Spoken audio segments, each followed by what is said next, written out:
Ayan, dahan-dahan lang ang pag-akyat, Papa Fernan, kasi may natutulog. Ang sarap-sarap ng tulog ni Mingbing, kahit may naririnig na nagpupukpok, tulog na tulog pa rin siya. At ayan, binibidyo siya ni Papa Fernan, kaya naman si Mingbing nagising. Kinilala niya kung sino yung pumanik sa taas. At ayan na po yung itsura ng aming taas. Nilagyan na po siya ng tiles kasi kailangan kasi may tiles na bago ilagay yung toilet bowl.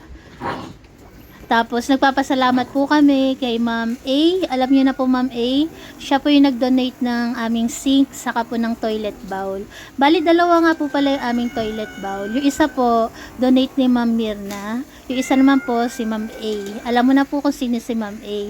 Tapos, ganyan na po yung itsura ng aming lababo. Kasi kailangan po yan kapag nag-apply po kami ng Meralco. Kailangan po kasi meron na siyang sink, meron na siyang lababo, tapos meron na siyang CR.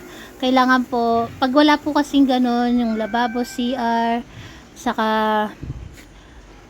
bintana, pintuan, hindi po kami malalagyan ng kuryente ng Meralco ng permanent. Kailangan po kasi permanent. Kaya naman po, nagpapasalamat naman po kami kay Ma'am Catherine, na nagbigay po sa amin ng pampagawa po nito. Kaya maraming salamat po, Ma'am Catherine, sa biyaya po na pinagkaloob nyo po sa amin. Kasi hindi rin po namin ito magagawa. Sinimulan po namin pagpapagawa ng aming bahay nang hindi namin alam kung kailan matatapos. Pero ito po, wala pa siyang 1 year, pero malapit na po siyang matapos.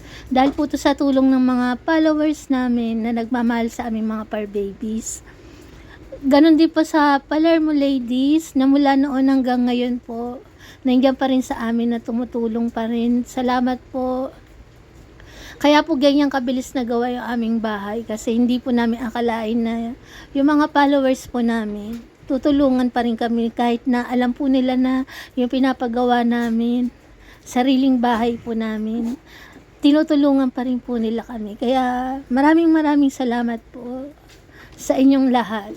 Kay Ma'am Catherine, maraming salamat po sa malaking tulong na naibigay niyo po sa amin. Tapos kay Sir JR, salamat din po. Kay Ma'am Linda, saka po kay Ma'am Mirna, maraming salamat po. Tapos bukod po dito sa pagpapagawa po ng bahay namin, nagpapasalamat din po kami sa mga tumutulong sa amin kapag meron pong may mga sakit yung aming mga par babies. Hindi ko na lang po babanggitin kasi baka ayaw po nilang magpabanggit. Pero alam niyo na po kung sino-sino po kayo. Si Ma'am Ann, alam niyo na po, Ma'am Ann, kay Ma'am Julieta, kay Ate Aleli, kay Ma'am Cecil, kay Sir JR.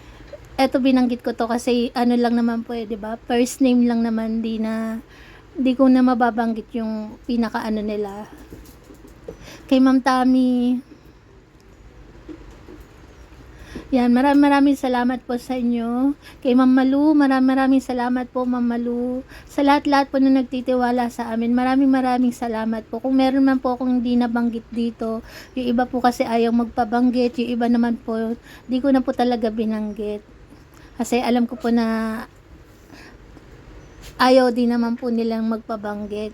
Kaya yun, maraming salamat po sa lahat po ng followers namin na patuloy kaming pinapanood. Kasi kung hindi po dahil sa inyo to, hindi rin po namin to mapapatapos agad. Hindi namin to magagawa. Walang ganito, wala kaming mararanasan ganito kundi rin po dahil sa pagmamahal nyo sa aming mga par babies. Kaya ayan, maraming salamat po. Umiiyak si Shelo.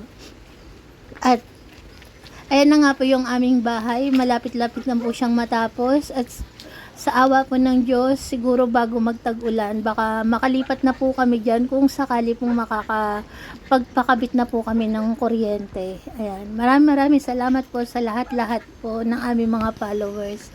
God bless po sa atin.